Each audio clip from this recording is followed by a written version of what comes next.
I'm Kristen, and I'm a herpetologist. There's been a few clues as to what that means, but it basically means that I get to study and work with reptiles and amphibians. Now, the word herpetology comes from the Greek word herpeton, and that actually means creepy, crawly thing. How great is that? That's what I get to do in my job. Now, together, my husband Jim and I run a place called Kentucky Reptile Zoo. And just to give you a brief idea of what we do, there's basically 3 goals that we have. Number 1, we provide venom that is used in medical research all over the world. Number 2, we try to provide some education about snakes and other reptiles and wildlife in general. So we have an exhibit and we go to schools and all those things. And then lastly, we try to encourage and promote research and conservation of reptiles whenever we can. So that's what we do. And I'm sure you think that because of the setup here that we're going to have a really exciting and sensational show. And we will get to that.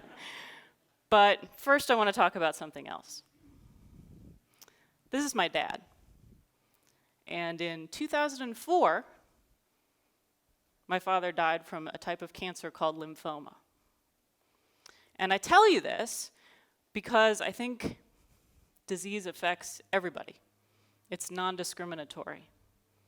And so when your loved one has a disease, especially a serious disease, it's terrifying.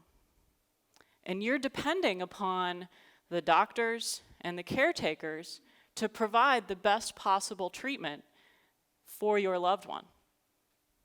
And you're desperate. You're searching for any treatment, any new thing, anything that might be able to help.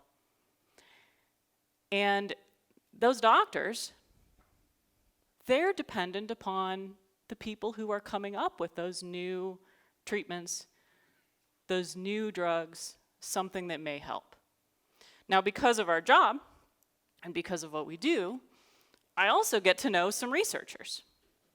And these are the people who are really on the front lines doing the work, the tedious work frequently, to discover what new drug, what new treatment might be available.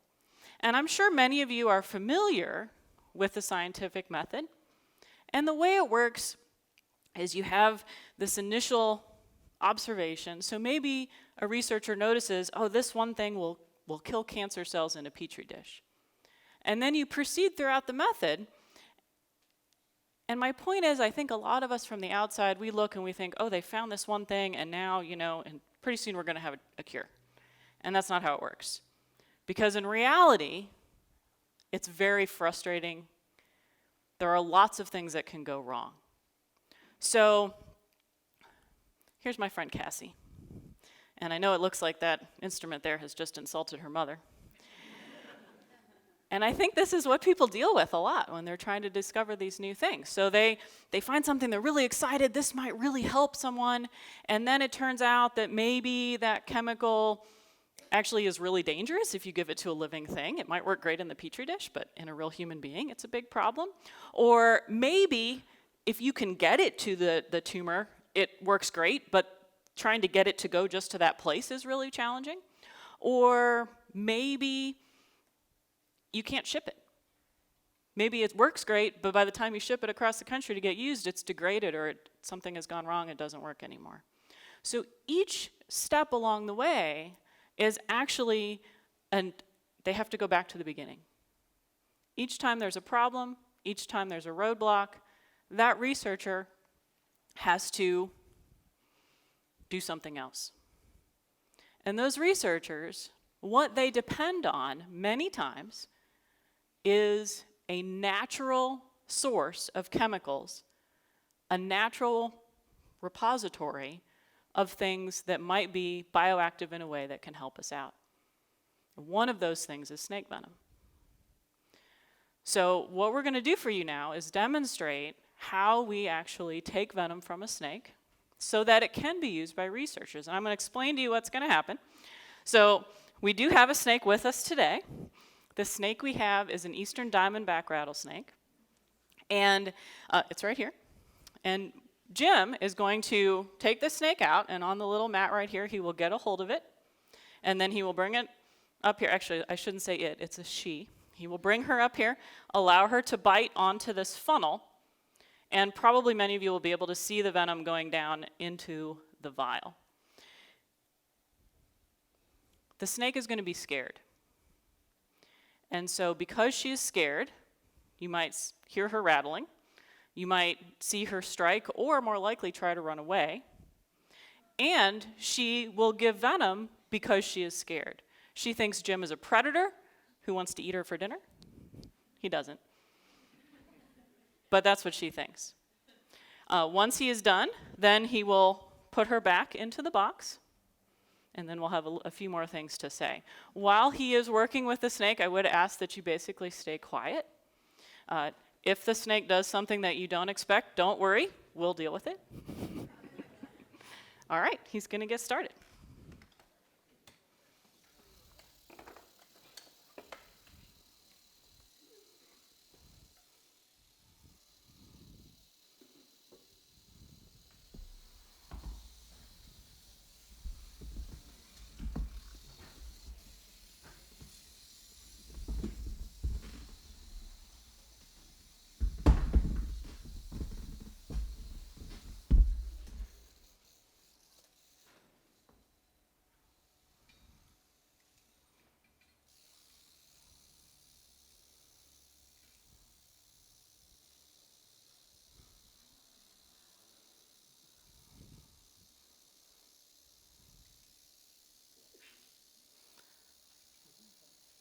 Now, if you see him rubbing the top of the snake's head, he is actually feeling the muscles around the venom glands that the snake contracts to release the venom.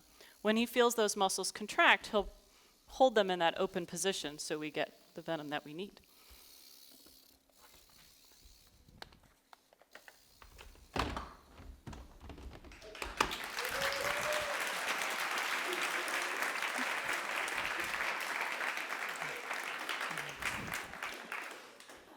Good job, honey.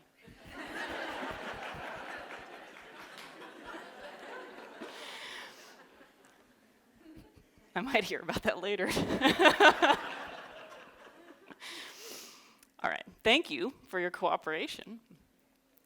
Okay, so here's a really confusing slide. My friend Elda Sanchez sent this to me, and don't worry, I intentionally had this slide look confusing. I asked her for one that looked confusing, and the reason for that is I want to show you a little bit of the complexity of snake venom. So what you'll see on this slide are several little graphs that look like very spiky mountain ranges. Do you guys all see that? And the only thing I want you to understand from this is that each one of those little points is a different chemical. Each one of those graphs is from a different species of snake. I think there's 5 up there. There's 4 rattlesnakes and a cottonmouth, I believe. And the second one from the top is actually, it says horridus. That is the timber rattlesnake that we have living here in Kentucky. So if you notice from just these few species, look at the diversity and complexity in those venoms. Every single one of those components has the potential to be useful in some way to the snake, but also to us. Now, one example is actually a snake we have living here in Kentucky called the Copperhead. Many people see this snake in their backyard, and Copperhead venom is actually being used in research on skin cancer and breast cancer. So these animals live amongst us, and sometimes we look at them as a nuisance or a problem, but that's not always the case. Now, I mentioned if you're a patient, what you depend on. If you're a physician, the sorts of things you depend on. If you're the researcher, you're depending on this source. But what are the snakes depending on? Now, snakes don't know that they depend on anything, of course. Their mental processing is not quite at that level. But snakes are dependent upon us, upon you, to allow them to persist. And every time you make a decision, whether it's a simple, small decision, to not kill a snake in your yard or not run over one on the road, to a large decision, like when we're creating policy, we are impacting the ability of these animals to live. And my message to you today is that I hope you can consider allowing that to happen. Because I can't tell you what species we need. Nobody can. We don't know everything there is to know yet. So if we allow these animals to disappear, we can miss out on things that can really one day help us out, or maybe help out someone that you love. Thank you.